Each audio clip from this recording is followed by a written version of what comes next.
There were just a few hundred demonstrators at first. They had a simple wish. The Ukrainian president should sign a treaty with the European Union, as had long been planned. That small hope would have surely flown away, if not for a small group of Kiev students.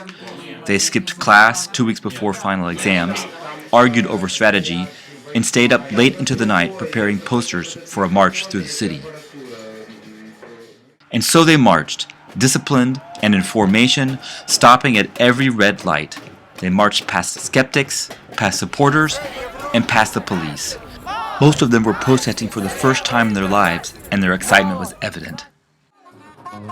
The protest turned into a pro-European party.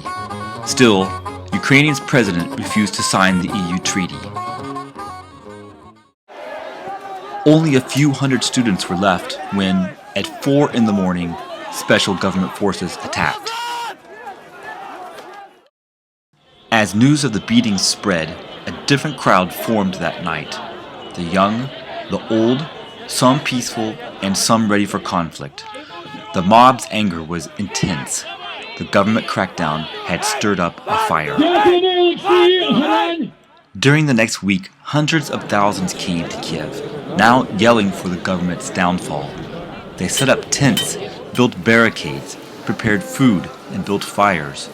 Protesters transformed government buildings into help centers, handing out clothes, medicine, and providing a place to sleep for those from different cities.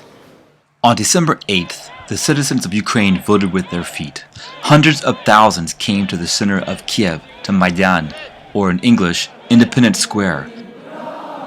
As I squeezed through the crowd on my way out, a man with thick glasses tugged on my arm, pulled me close, and whispered, "It's time."